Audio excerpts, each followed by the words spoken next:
Why can't they see? Why can't we all see the MOU right now? Well, yeah. So first of all, the president said by the latest Friday, possibly as early as tomorrow, we're going to release the memorandum of understanding text. The reason why we haven't released it yet is there are some delicate diplomatic things going on where the Iranians, and not just the Iranians, but some of our mediators, the Pakistanis and the Qataris, have asked us to sequence this in the right way. I don't, frankly, fully understand it, but there are sensitivities that exist in the Arab and Muslim world that we're trying to be responsive to. Fundamentally, does it really matter if the deal comes out on Wednesday versus Friday? No. That's why we haven't emphasized it so much, is because at the very latest, the text is going to be out on Friday. Vice President J.D. Vance explaining why the text of the agreement between the United States and Iran has not yet been released. We're going to go through the details of the deal that are starting to trickle out and how it's being received by the world leaders President Trump is meeting with right now in France. Meanwhile, on Capitol Hill, some Republican senators are saying they should have a vote on any agreement with Iran. But would the president agree to that? We'll show you his response. Also ahead, we'll go through the primary election runoffs in Georgia, where there were mixed results for Trump-backed candidates. Good morning and welcome to Morning Joe. It is Wednesday, June 17th. Along with Joe, Willie, and me, we have the co-host of our 8 a.m. hour, staff writer at The Atlantic, Jonathan Lemire. U.S. national editor and columnist at the Financial Times, Ed Luce, is with us. Also with us, opinion columnist for the New York Times, David French. It's great to have you all with us this morning. So questions continue to swirl about the agreement between the United States and Iran to end the war, as the text has not yet been formally released. Vice President J.D. Vance yesterday said officials need to sequence this in the right way. When asked why the language has not been made public, while President Trump says it will be released in a couple of days, meanwhile, details of the deal continue to trickle out in reporting. The Wall Street Journal cites people familiar with the agreement who say the U.S. will allow Iran to immediately begin selling oil and fuel under the deal, adding that the provision for waivers of sanctions on oil sales takes effect immediately upon the signing of the agreement this week, and also covers necessary services including banking, transportation, and insurance needed to facilitate the sales. That signing is expected to take place Friday in Switzerland, but still threatening to complicate any lasting agreement is the tension between Iran and Israel. It seems like right there might be some challenges, Joe. Well, I can only say if half of what Bloomberg News is reporting is what's in this memorandum of understanding, the president does not want to put this up for a vote in the United States Senate because it would be voted down. Bloomberg says it's in the text of the 14-point draft memorandum, adding that the Iranian news agency cited an unnamed official saying parts of the text published by Bloomberg are inaccurate. So Bloomberg has put this up. Michael Weiss has tweeted it. Iran says parts are inaccurate. It says it's a draft. We just and we have not yet confirmed this is actually the actual MOU. But the 14 points that Bloomberg lays out is this. One, the United States undertakes together with regional partners the creation of a comprehensive plan agreed to by both parties for the rehabilitation and economic development of the Islamic Republic of Iran, while ensuring, that's the United States. The United States, according to this draft MOU that Bloomberg has released this morning, says it ensures the financing of at least $300 billion. $300 billion to Iran. And how that happens will be formulated within the next 60 days.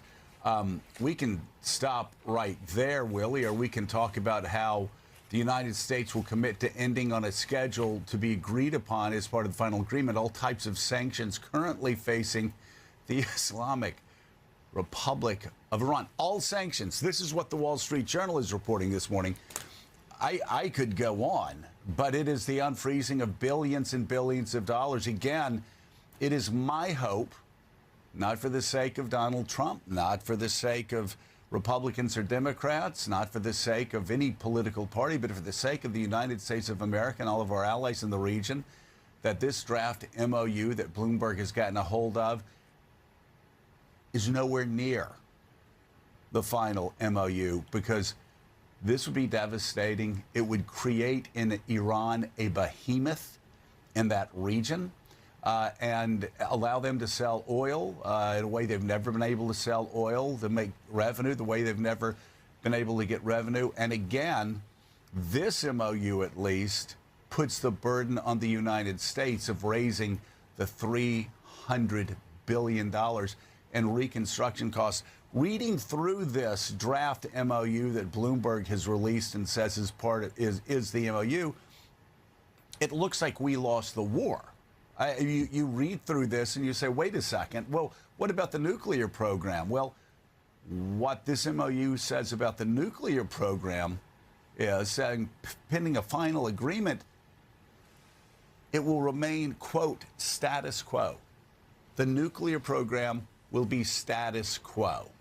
So, again, it is my great hope that over the next several days, the sensitivities that J.D. Vance was talking about is the sensitivities of a Republican Senate that would be in open rebellion against something like this, and all of our allies in the region and probably across the world, because this MOU would create in Iran a behemoth stronger than it's ever been. Yeah, I mean, a memorandum of understanding is an agreement to negotiate. So let's hope this is the starting off point. But even as a starting off point, it is shocking to read the United States of America conceding some of the things that you just laid out to Iran. If you go back to March the 1st, the morning after this war started, Donald Trump was talking explicitly about regime change. Remember, the nuclear program, he said, had been obliterated, and now it was going to completely wipe out Iran's military. As Defense Secretary Hegseth liked to say, the Navy's at the bottom of the sea. They're incapable of responding in any way. Of course, they've been responding for 4 months now around the Gulf. And you got to a lot of it, Joe, which is ending sanctions, unfreezing assets, and then the creation of this $300 billion investment fund, a private investment fund that, according to Reuters, would include some private American companies along with Gulf companies to pump $300 billion into Iran as an investment fund, a rebuilding fund for that country. It also, Jonathan Lemire, puts an awful lot of trust in a regime that deserves no trust whatsoever, which is to say, status quo on the nuclear program, you just promise us you're not going to pursue and develop a nuclear weapon. That's in writing right now. We'll see it changes by Friday. We'll see if it changes when the bigger negotiations come along. But right now, not a lot to be excited about if you're on the U.S. side. Well, let's start here. It's not usually a vote of confidence in your deal when you won't let anybody read it.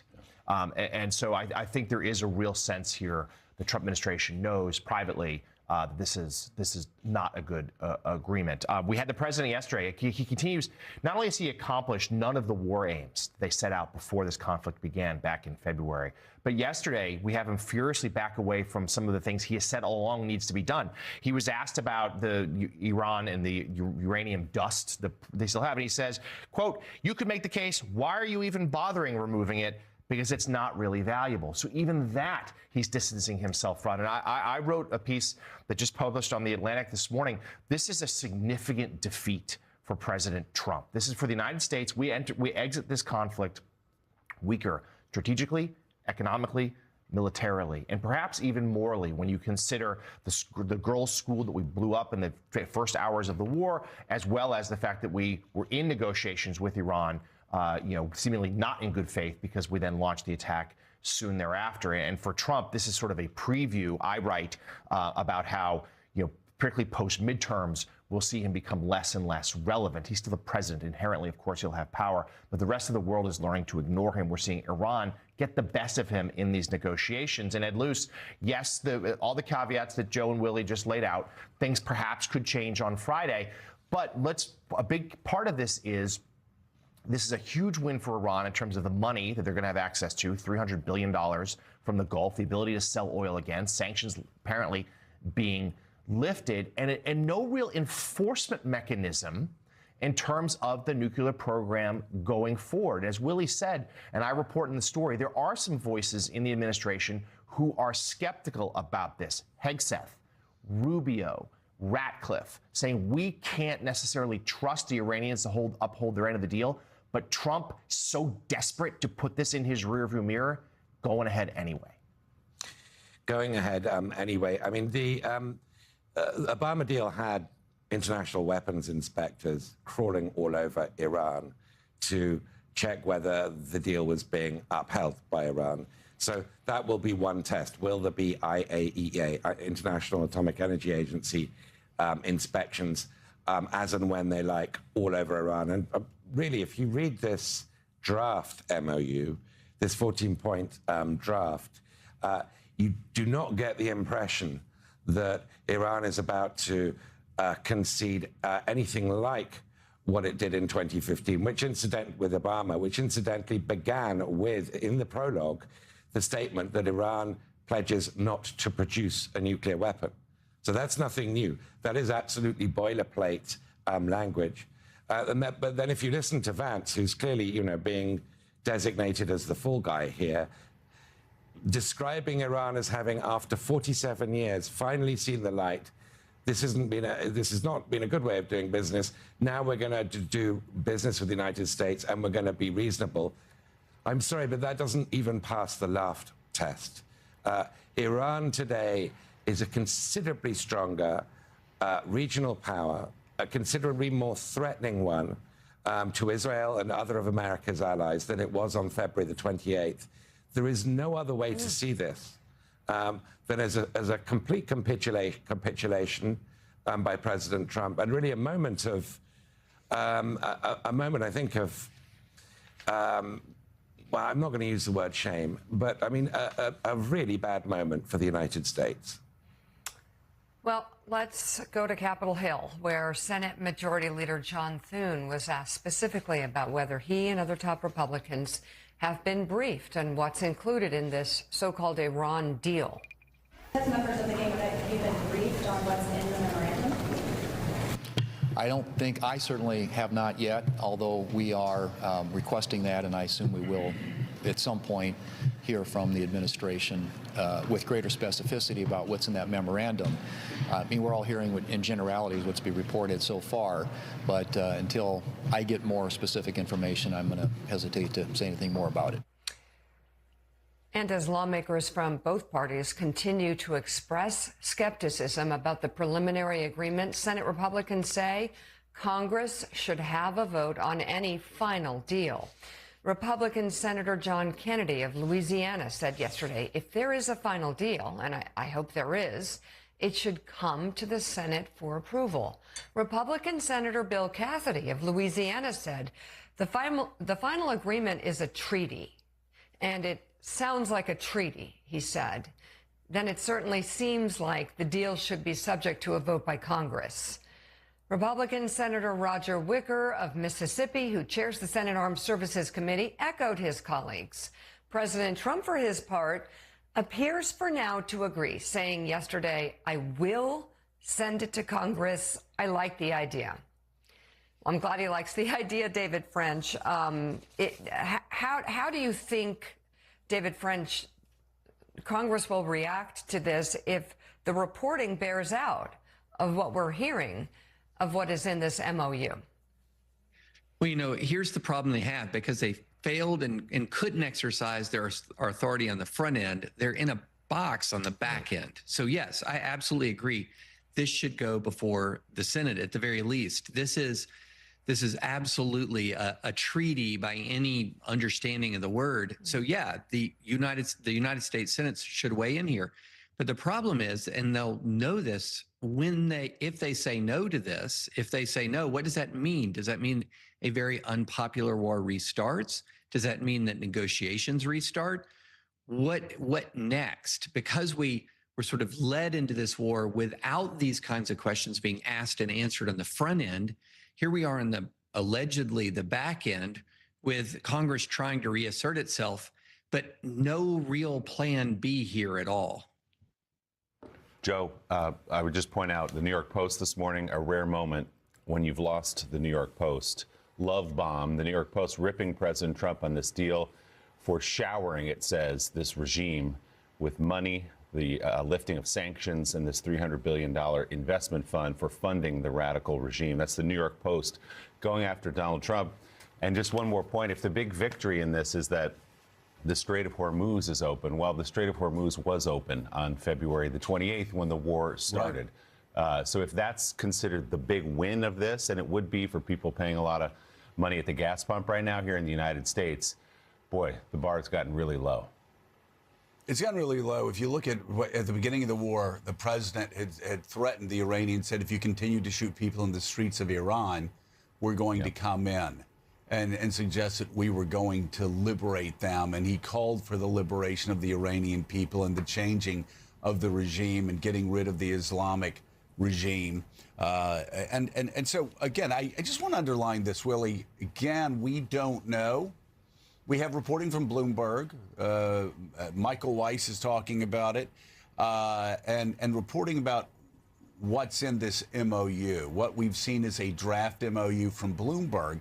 But we also, though, we do get some of that confirmed in pieces. The Wall Street Journal confirming that, in fact, the sanctions are going to be lifted, which, again, if you talk to anybody before Donald Trump won re-election in 2024, they would tell you, they would go on and on about how it was Biden that was responsible for what happened in Israel because they lifted sanctions. They let them out of the box. It's all I heard repeatedly. Oh, you can't lift sanctions on Iran. Well, they're talking about lifting sanctions on Iran. The Wall Street Journal, they've confirmed that part of the reporting.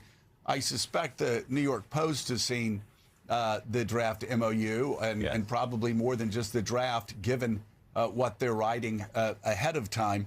And the $300 billion slush fund that we're giving the Iranians, $300 billion.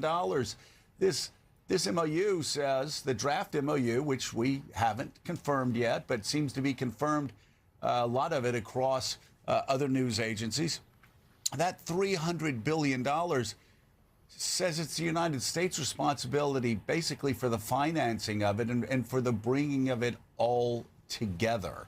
So, Willie, and on nukes, they're talking about maintaining the status quo. The only language in there is the same boilerplate language that Barack Obama did. Again, looking at these terms, if these terms are anywhere near the final terms, then Barack Obama got the greatest deal from the Iranians compared to the Trump administration.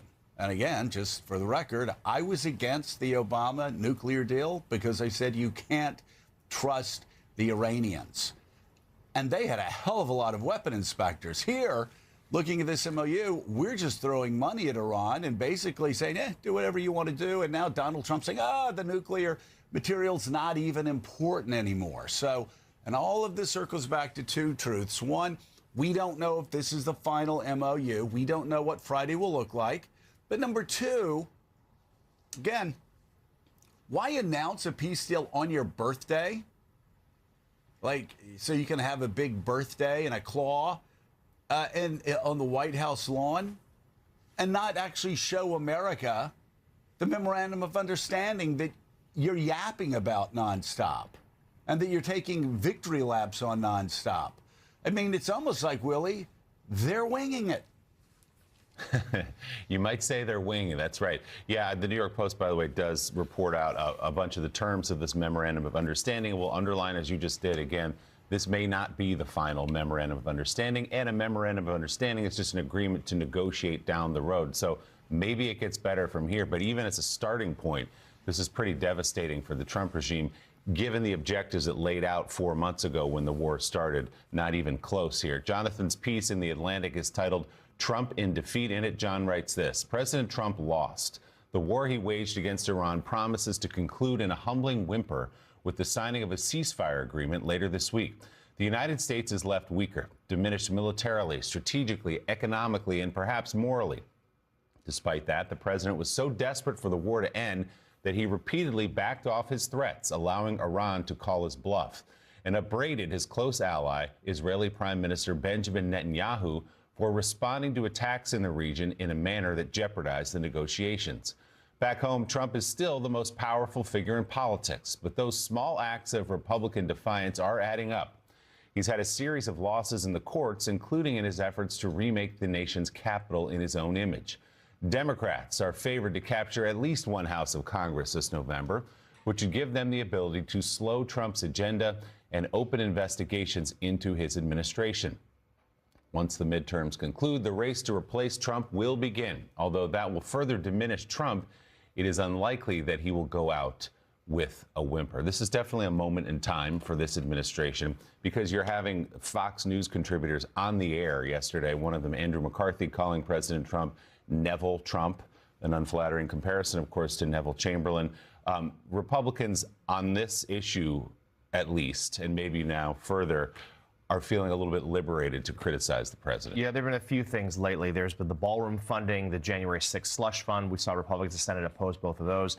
Now we've had others in the Senate object to this, sort of where's the deal? We've seen Lindsey Graham, although he is careful to direct his criticism at Vice President Vance, who is the one heading to Switzerland on Friday, rather than President Trump. But we've had some hawks, Mark Levine among them. You're flat out saying, like, where's the deal? And not only that, why are you siding with Iran over Israel? That's his take here. And that's a big part of this as well. Even this morning, reports of some Israeli strikes in Lebanon. So there is going to be pressure here. There's going to be continued some even low-level violence in the region that could endanger these talks. But for Trump, it is a diminishment. It is someone who entered this conflict riding high off of Venezuela, what he did there, thought that he could accomplish anything he wanted on the global stage, found otherwise, humbled here by Iran, as other presidents had before him. And Mika, he is someone who is going to face his own political irrelevancy going forward. But right now, in the near term, he is weak in the United States militarily and economically and on the global stage. Still ahead on Morning Joe, we're going to break down last night's primary. Savaged and attacked by somebody who spit on themselves. That kind of overshadowed all the other hideousness. So much hideousness. Happy birthday, USA. Mika, Senator John Kennedy, and I'm not sure because my Aristotle reading was limited in college, but I think he may have been actually channeling Aristotle when asked by a reporter yesterday on Capitol Hill whether he believed that the Iranians would actually stick to their word on curbing their nuclear program. Senator Kennedy from Louisiana said, well, unless you were homeschooled by a day drinker, you're not going to believe that. So I think, again, both Aristotle and Oxford University's own Senator John Kennedy, I think he speaks for a large swath of the Republican Congress in not trusting the Iranians to stick to their word. And really the only thing they've said is what they said to Barack Obama. So if that was such a disgraceful move by the Obama administration, then I'm sure they will all come out and say the same thing about this deal as well. I mean, you would think. By the way, let's bring in MS Now contributor Mike Barnacle joins the table. Good to have you on board, Mike. So we want to pick up our conversation about Iran and Ed Luce with your latest piece for the Financial Times, which is titled, "This time Trump and Netanyahu have really fallen out." And in it, you write in part, quote, Netanyahu sold Trump and his own public on the idea that after 47 years, Iran's theocrats were finally meeting their Waterloo. Rarely has a geopolitical roll of the dice gone so rapidly wrong. The Israeli leader thus faces an unpalatable choice. Either he submits to a deal that leaves Iran considerably stronger than it was before February 28th, or he breaks with the U.S. by trying to scupper the deal. The America First camp will be primed to praise whatever deal Trump strikes, even if it's less good than Obama's, which Netanyahu also did his best to scupper. From their point of view, Trump's flirtation with Middle Eastern forever wars is over. He is back to the president they thought they knew. Netanyahu is often called Israel's Houdini. Even he, however, will find this vice hard to escape. Should he try to jeopardize the Iran talks, Trump's reaction could be worse than mouthing off to a reporter. And Ed, how bad could it get? Well, so part of this draft MOU is unconsulted with Israel, but part of it is that Israel withdraws from Lebanon. That is how the Iranians understand it. And that is something that the Israelis are not prepared to do. It's very unclear whether Iran has full control over Hezbollah, but if Hezbollah continues to fire rockets at Israel, Israel has said it will respond and it will not withdraw from Lebanon. So if you take that as read, this will immediately jeopardize the deal. But I think the sort of bigger picture here is that Netanyahu's life's work is getting rid of the Iranian regime. And he thought on February 28th that he was now on the cusp of realizing his life's work. And you heard the language, you know, from Trump talking about the people rising up, the regime being changed, unconditional surrender, and all the kinds of things that were music to Netanyahu's ears. Trump is now saying that the Iranians are very rational, they're very reasonable people, that Israel should stop sort of targeting apartment blocks in Beirut, that it should, it should ideally outsource the battle with Hezbollah to the leader of Syria, because Israel can't be trusted. Of course, he said those things that he said to Axios about Netanyahu. It's a family show, so I won't repeat what he said. I don't think, I was talking last night to David Ignatius at an event, and we agreed that we had never heard an American president talk in that way about a leader of an allied, of a friendly nation, as Trump did about Netanyahu. So this is a political death sentence for Netanyahu, and therefore we'll see what he does over the next 60 days, whether he tries to undermine this deal. But Trump's made it very clear that he's going to get this deal with Israel's support or not. And, the potential for a U.S.-Israeli breach should not be underrated.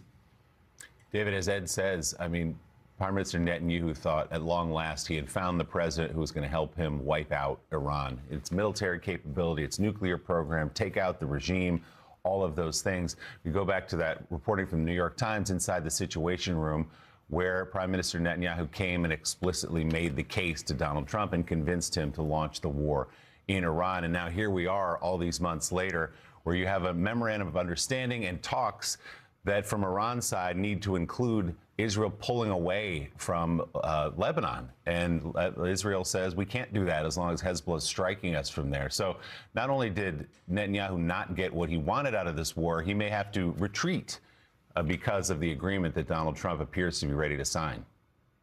Yeah, if this unfolds the way it appears to be unfolding, this isn't just it's a defeat for America. It's a potential disaster for Israel, because if you look at the larger context here, Israel burned a lot of its relationships with a lot of countries in the world over the last couple of years, but it has absolutely wrapped both arms around the Trump administration. It has thrown all the dice in with the Trump administration. And if you have a rift here, if the end result here is not only pulling in Hezbollah into the deal, making Hezbollah a beneficiary of the deal, but also creating a degree or maybe even entire rupture with the Trump administration, then all of a sudden Israel is going to be in a situation where it is going to look into the world and see fewer and fewer friends, and its most powerful friend is now deeply uncertain in its relationships with the country. So obviously we're thinking first and foremost about the impact of this deal on the United States.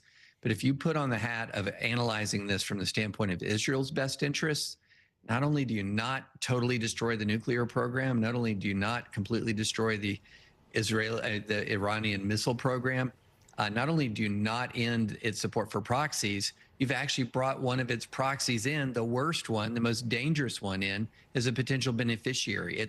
This is a disastrous for Israel.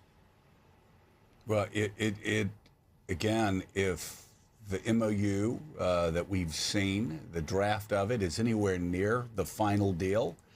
And based on reporting, Mike Barnacle, from several outlets, the Wall Street Journal and the New York Post and Murdoch-owned outlets who actually have been far more supportive of Donald Trump than not, then this is a disaster.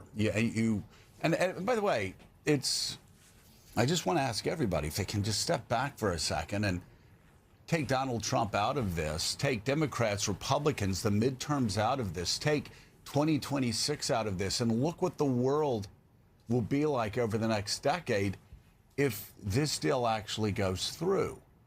Mike, we're talking about $100 million. The New York Times, or the Wall Street Journal is estimating $100 billion in unfrozen funds. J.D. Vance admitted to the possibility of a $300 billion fund for the Iranians. It's a reparations fund. Like, we lost the war. And you go down the list, a nuclear language that is identical to the same language the Iranians have been using for 50 years. Donald Trump distracted, saying, oh, we're not even concerned about the nuclear materials in there. Why even go in there after it? You know, I can add all of this up. And if it's anywhere close to what news reports are suggesting, Mike, this isn't a disaster for Donald Trump. This isn't a disaster for Republicans or Democrats. This is a disaster for America. This would be, as Bob Kagan wrote a month ago, perhaps the greatest American military defeat in history. Is that for all of those that hear my words? I ask you to go down the list of what this proposed MOU is saying, and if in fact the Iranians stand to gain upwards to $500 billion from these guarantees, if that's where we end up based on reportings from the Wall Street Journal, the New York Post, Vance's own words, that would create a superpower in Iran, a country that's been the epicenter of terrorism since 1979, who's burned American flags since November of 1979, who have chanted death to America since 1979, who have taken Americans hostage, blown up American Marines. You go down the list.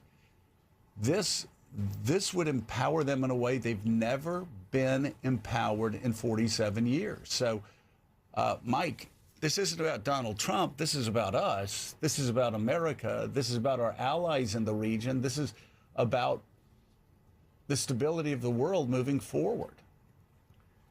Joe, we honored Memorial Day just a few weeks ago. We're on the eve of July 4th, the 250th anniversary of this country. Jonathan Lemire's lead in the Atlantic piece today, President Trump lost. Yeah, he lost. But as you just pointed out, America lost too. I mean, the greatest nation on earth succumbed to the whims, the ego, the enormous ego of a sitting president of the United States who is now hiding the homework on a specific deal that supposedly is going to calm the Middle East forever. It's not going to. He lost a war. And he lost also, ancillary to this, billions and billions of dollars per day that America spent fighting this war. And Mika, when you look around at this country, for instance, I was having dinner last night with Bob Kerrey, a Medal of Honor recipient, former senator from Nebraska. And he was talking about the status of the country, the military of the country, the mood of the country. And it's a sad story, as Joe just outlined. This is about much more than just this war and this moment. This is about the United States of America, the meaning of this country in the world, and it's been diminished. Ed Luce of the Financial Times, thank you very much. And David French, thank you as well. Still ahead on Morning Joe, there's new reporting from Washington about the अंधेरी दीवारों में खुद को ढूंढता हूँ गए जो दिन सहाने थे उन्हीं को सोचता हूँ मैं तुम्हारे बिन ये मौसम भी बड़ा बेसर्द लगता है दिल का हर एक कोना अब बहुत ही दूर बढ़ता है अंधेरी दीवारों में खुद को ढूंढता हूँ मैं गए जो दिन सुहाने थे उन्हीं को सोचता हूँ मैं तुम्हारे बिन ये मौसम भी बड़ा सर्द लगता है दिल का हर एक कोना बहुत ही दर्द भरता है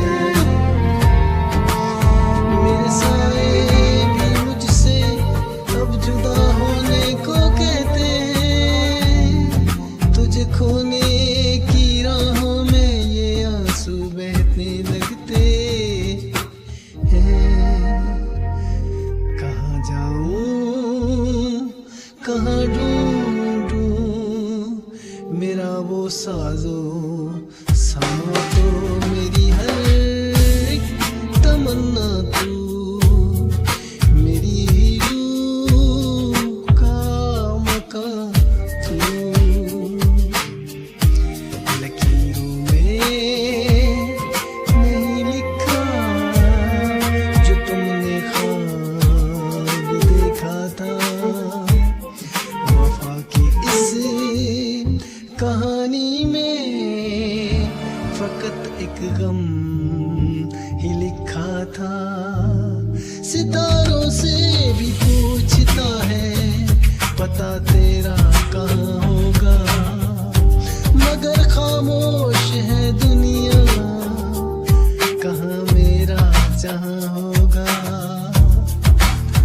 बस एक बार मुड़ के देख ले मेरी बेबसी की सूरत मुझे है आज भी तेरी वफा की सख्त जरूरत साए मेरे तन्हा सफर बस रह गया दर्द का असर साए मेरे तन्हा सफर बस रह गया दर्द का असर